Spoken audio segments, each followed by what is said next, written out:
મિત્રો ઘણી વખત જો તમે આ જોઈ શકો છો, વાયર આપણે પીઓપીનું વાયરિંગ કરતા હોઈએ ત્યારે અંદર ઘણા બધા વાયર એક જ પાઇપમાંથી જતા હોય છે.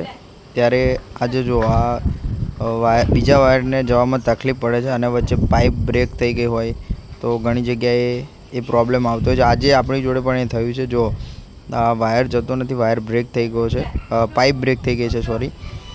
તો આપણે એના માટે હવે તોડવું પડશે. એની સીધમાં જો હવે જનક પાઇપ જે સીધી આવી અને ત્યાંથી થોડી બ્રેક કરી અને ત્યાંથી વાયર કાઢશે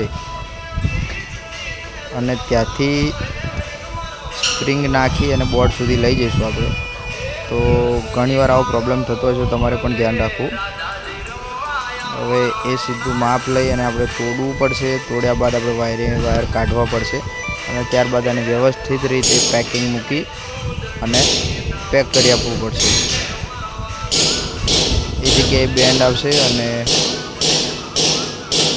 ત્યાં તોડી અને આપણે પહેલાં વાયર ત્યાં ખેંચીશું, ત્યાંથી સ્પ્રિંગમાંથી બોર્ડમાં કાઢીશું. તમે જોઈ શકો છો આ સીધું જ આપણે તોડે છે જનક. આ જુઓ, આ તોડ્યું, ત્યાં આગળ એક બેન્ડ નીકળ્યું છે.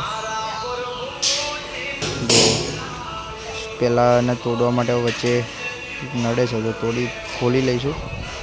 આ જુઓ તમે વાયર કેટલા ઘણા બધા વાયર જાય છે, તો તમે જોઈ શકો છો. જનક હવે આ તોડી નાખીશું અને ચેનલ પણ ખોલી લીધી છે, વચ્ચે નડે છે તો. આપણે હવે વાયર ઇઝીલી પસાર થઈ જાય એના માટે ભીનું કપડું કરી લીધું છે અને જો આ સ્પ્રિંગમાંથી વાયર ખેંચી લીધા છે આપણે. જો તમે જોઈ શકો છો, માપી લીધું, જો માર્કિંગ કરી લીધું. જગ્યાએ થોડું તોડ્યું પણ સેટ ના થઈ ગયું. જગ્યાએ તોડવું પડશે આપણે. થોડી વાર જનક તોડે છે.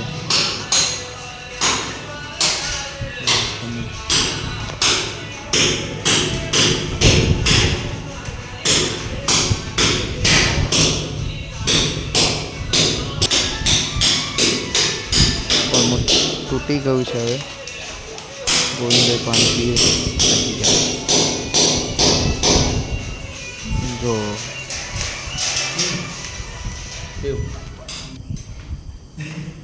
તો ઇલેક્ટ્રિશિયનમાં